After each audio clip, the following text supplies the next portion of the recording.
Today I'm going to give away a free t-shirt, bring a Comic Hero Throwdown Showdown fight, reveal the books I bought this week, and, if I screw up, a blooper reel. How y'all doing? I'm Victor, and you are watching a Comic Hero Show.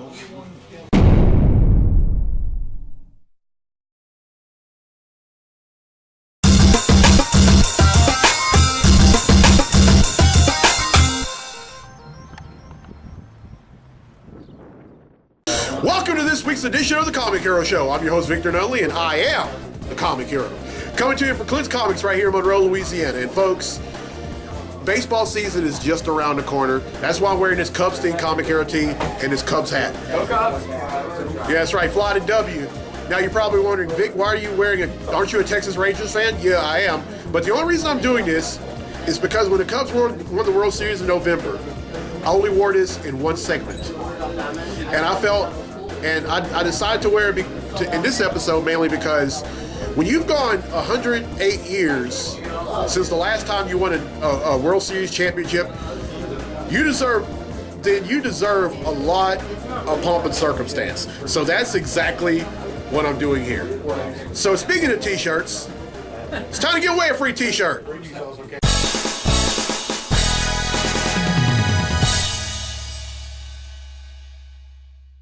All right, last week's episode, I asked true or false. Aquaman is a full-blooded Atlantean. True! Well, the correct answer is false. He's half human, half Atlantean, with his father being a human and his mother being Atlantean. I mean, besides. What person from the sea do we know whose real name is Arthur Curry anyway? All right, well, 9 people answered correctly, and because they've answered correctly, the names have been entered in the drawing for a free tee, and that takes place right now. So, the winner of the free tee for this week's episode of the show is Ryan Anthony from Monroe, Louisiana. So congratulations, Ryan. You win yourself a free Comic Hero tee. All right. Here's the question for next week's episode, and this one is very easy if you read Daredevil. Besides New York City, what other city has Daredevil fought crime in? Everyone who answers correctly will be entered in the drawing for a free tee in next week's episode. Now, D'Angelo Ballou from Warren, Ohio, has requested a Comic Hero Throwdown Showdown fight, and this one features a character from He-Man and a stalwart in the Marvel Universe. Representing Mattel, we have Orko. And representing Marvel, we have Doctor Strange.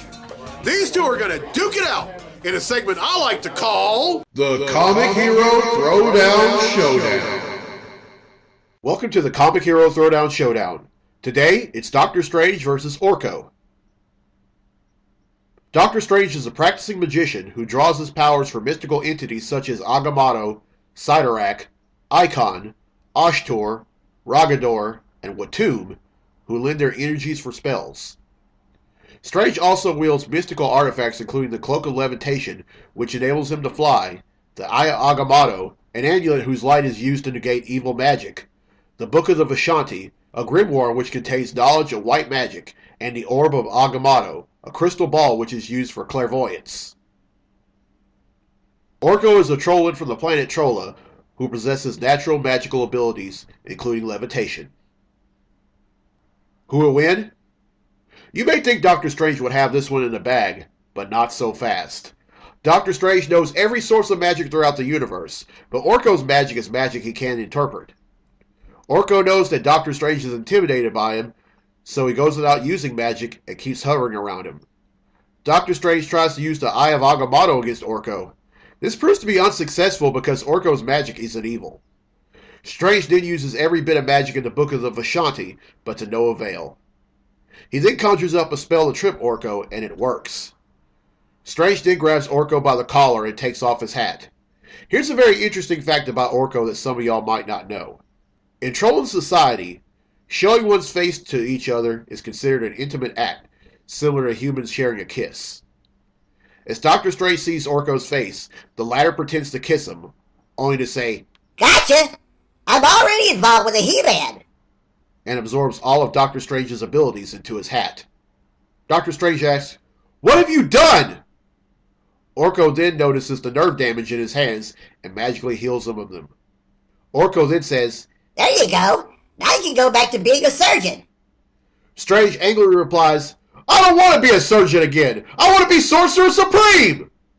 Orko floats away saying, As you people of Earth would say, you snooze, you lose. Orko wins.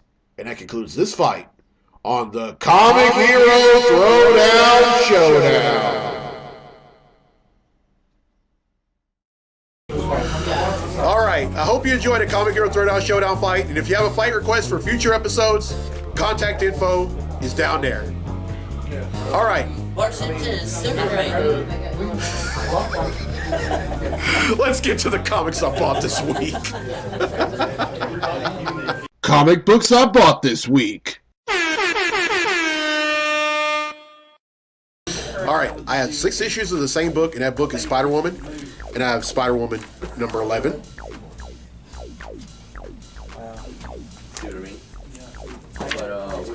Spider-Woman number 12.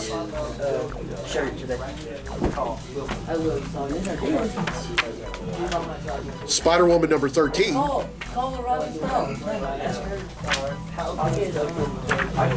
Spider-Woman number 14.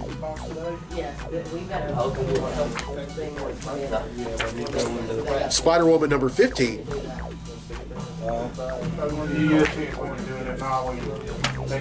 And Spider-Woman number 16. Now, what's been going on in this book? This book starts out with a pregnant Jessica Drew. That's right, folks. Jessica Drew was pregnant at the beginning of this, and very pregnant. I mean, like in her 3rd trimester, about ready to shoot that kid out. Well, she ends up having a kid a few issues later. She had a boy, and we also find out exactly how she ended up getting pregnant. No, she just didn't have sex with some guy. No, she didn't have a boyfriend. She just got pregnant via artificial insemination.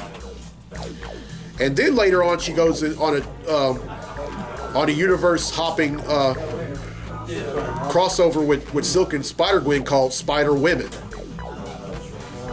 And then, if that wasn't enough, there were some tie-ins to Civil War II, where she goes up against Captain Marvel. Oh, did I forget to mention that the kid's babysitter is the Porcupine Man? Yikes!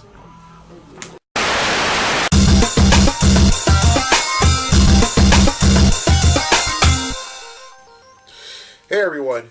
Now this past weekend I went over to Southern Realms Comics and Games in Ruston, and I visited with James, Jennifer, and JJ Gunter, and then some other folks, and we got some food and all that, but most importantly, I bought some comics. I bought 2 of them, and I want to share them with you. So first up is U.S. Avengers number 4. Now, I love this book. It is such a great book. Some of the members of U.S. Avengers are Sunspot, or as he's going by as leader of the U.S. Avengers, Citizen V, Cannonball, Squirrel Girl, Red Hulk. Now keep in mind, this Red Hulk is not General Thaddeus Thunderbolt Ross. Instead, it's General Robert L. Maverick, Enigma, and then the all-new Iron Patriot. The new Iron Patriot, by the way, is Dr. Tony Ho, who is the daughter of Yinsen. Now, if that name sounds familiar to you, that's right. It's the same Yinsen who helped Tony Stark build the first Iron Man suit while he was imprisoned by some overseas terrorist. And this book is also going to be part of the Secret Empire miniseries coming to Marvel in the next few months, and I'm very excited about that miniseries, and I can't wait to get caught up with this book. And then Spider-Gwen number 18. This is the conclusion to Sitting in a Tree. Now, in addition to her and the Miles Morales Spider-Man being romantically involved with each other, they're out looking for Spider-Man's father. And by the way, his father is Jefferson Pierce, and they're still and they're having a hard time looking for him. I think he's involved some Shield some Shield stuff. Has to be. But anyway, that's 2 I bought, which brings the total number of comics that I bought since December of 1997 to 7,842.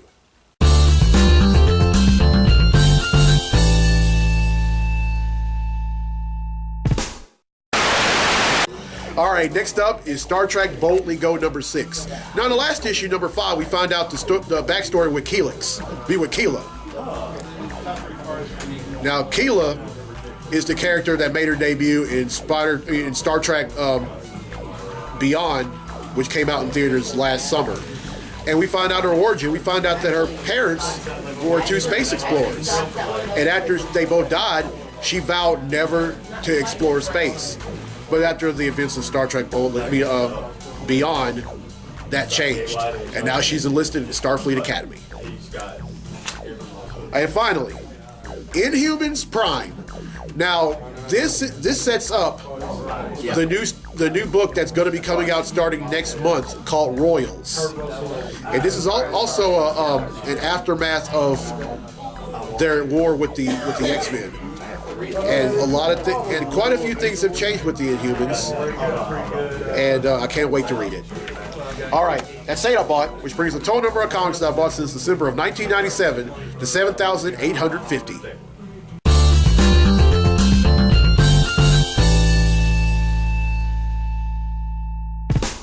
All right, well, I hope you enjoyed this week's episode. And here's a question again for our free tea for next week's episode. Besides New York City, what other city in the U.S. has Daredevil fought crime in? Everyone who answers correctly will be entered in the drawing for a free tea. And congratulations to Ryan Anthony from right here in Monroe, who won a free tea in this week's episode. All right, it's birthday time here on the Comic Hero Show, and I only have, excuse me, I only have one birthday, and this week. Oh, well, happy belated birthday then. All right, well, happy birthday today to KTV NBC 10 Sports Director Gene Ponte. Happy birthday, Gene. All right, with that count, and then the count that was in that pop-up issue you just saw earlier, I am 150 away from 8,000 comics. And, I'm still a little indecisive about what kind of design I want to. Of course, if I get to 8,000, I'm going to do just what I did when I got to 7,000. I'm going to go a majority of the episode without wearing a Comic Hero tee until I reach the milestone. I did that when I got to 7,000, and I'll dang sure go do that when I get to 8,000. And also, folks, if y'all have not gotten your tickets to Louisiana Comic-Con, 1, shame on you. 2, do it now. I mean, the lineup that they have at Louisiana Comic-Con is amazing. I mean, just added last week was David J. Fleming, aka the guy that first played Zordon in Mighty Morphin Power Rangers. And then Jason Mewes from Jay and Silent Bob and all the Clerks movies is going to be there. Johnny Young Bosch, who played Adam in Season 2 of Mighty Morphin Power Rangers, will be there. Karen Ashley, who played Aisha in Season 2 of Mighty Morphin Power Rangers, will be there. Sean Chamel from Dragon Ball. Christopher Sabat from Dragon Ball. Seth Gillian from The Walking Dead.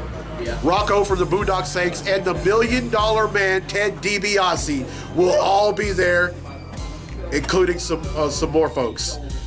So if that's not reason to go to Louisiana Comic-Con, I don't know what is.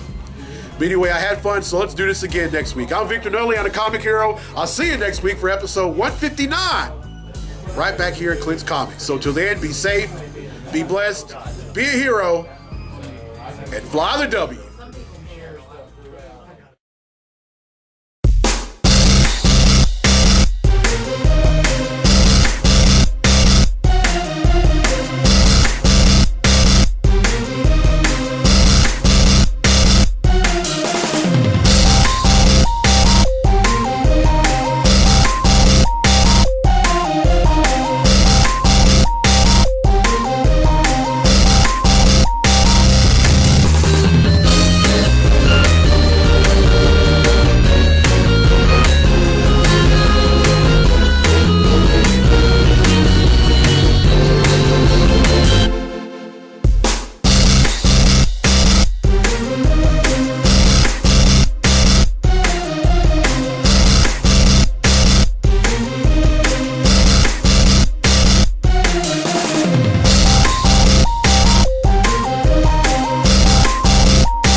camera's supposed to be the other way. Blooper reel. I can't tell people about the best $15 I ever spent. All right, we're filming.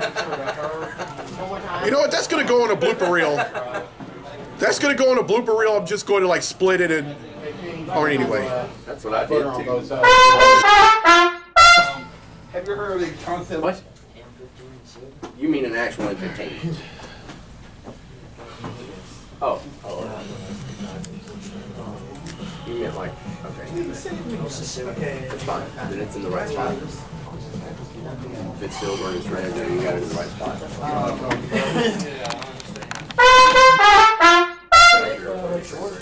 Great ones, but All right. very handy. And you can use this in a great way.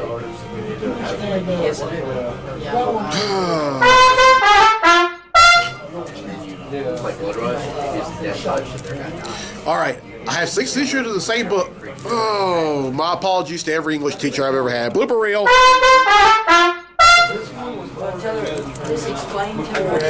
All right, I have 6 issues of the same book, and that book is Spider-Woman. I have Spider-Woman, and I have these backwards. I need to do it again because that's... and the Star Wars action figure just fell.